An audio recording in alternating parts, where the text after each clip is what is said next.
Howdy. I'm going to go ahead and make this video because I don't really like any of the videos that are on the internet. So I'm just going to explain to you the Sugar Act of 1764 myself. So here we go. After the French and Indian War, Great Britain found itself with enormous debts. The war had cost millions of pounds, which is British money. And the British government also had to pay soldiers to protect its new lands in North America. Many British leaders believed the American colony should help pay part of that cost since the war had been fought in part to defend them from the French and Native American threats.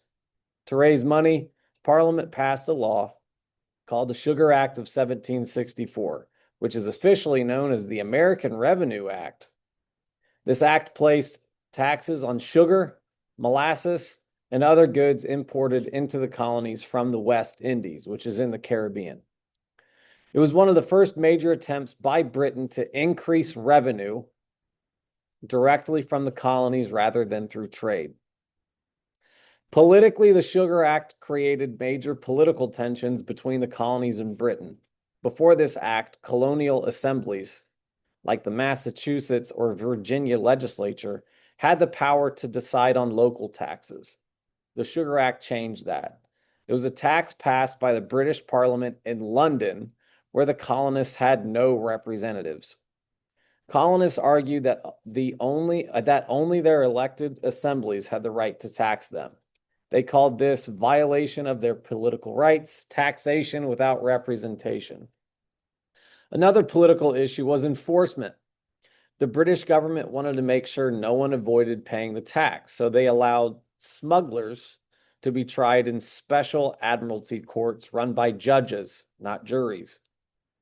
Colonists saw this as unfair and believe it denied them their right to a fair trial, something guaranteed under English law. Many colonists began to see that the British government was taking away powers that they had long enjoyed under self-government. Economically, the Sugar Act was first and foremost an economic law. It aimed to make money for the British Empire by taxing colonial trade. This act placed a 3 pence tax on each gallon of molasses imported from non-British colonies. It also taxed other goods like sugar, wine, coffee, and certain textiles. While this tax might sound small, it deeply affected colonial merchants, especially those involved in shipping and rum production. The American economy depended heavily on the triangular trade, where merchants traded rum made from molasses for enslaved Africans and other goods. When the British government raised taxes and began strictly enforcing trade laws, merchants saw their profits shrink.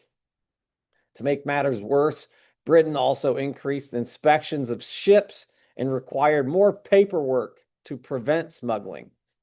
This angered merchants who felt that the government was treating them like criminals. In response, some colonists organized boycotts, refusing to buy British goods to protest the unfair taxation.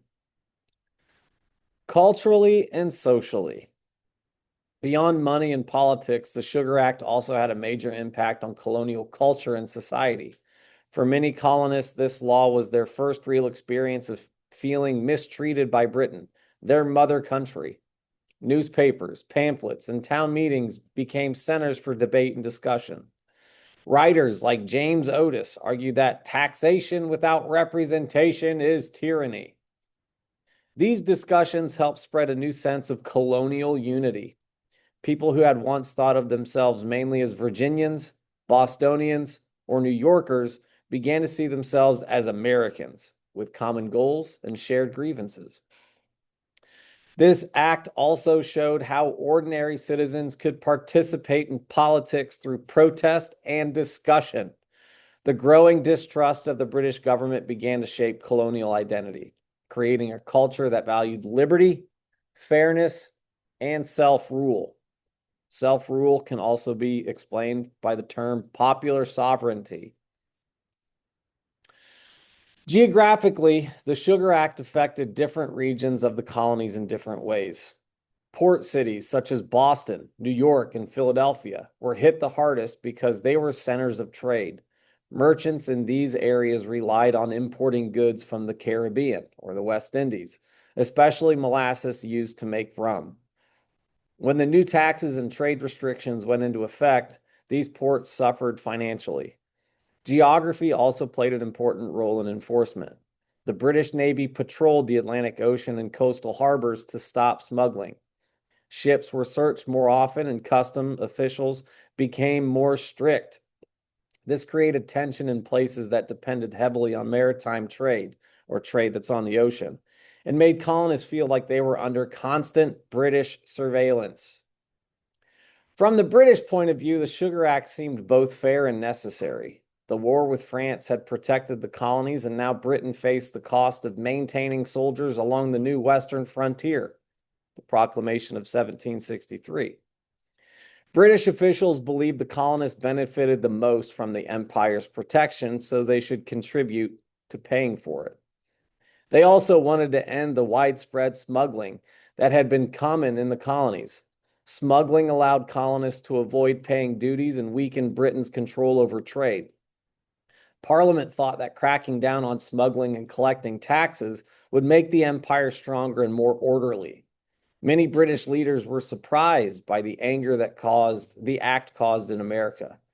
They saw it as a reasonable measure to share the costs of empire, not as a threat to colonial freedom. Overall, the Sugar Act didn't lead directly to the Declaration of Independence and war with England, but it sparked the first flames of resistance that would eventually grow into the American Revolution. The colonists' protests against the act helped them learn how to organize petitions, organize public meetings, and boycotts. It set a pattern that repeated with later acts, such as the Stamp Act in 1765 and the Townshend Acts in 1767. Each time Parliament passed a new law, more colonists began to question British authority. The Sugar Act made them aware that their rights could be taken away by a distant government. Within a decade, these tensions would boil over in events like the Boston Tea Party, and finally, the Declaration of Independence. In this way, the Sugar Act of 1764 was more than a tax. It was the first major step in a long chain of events that led to the creation of the United States of America. And with that, that's my Sugar Act of 1764.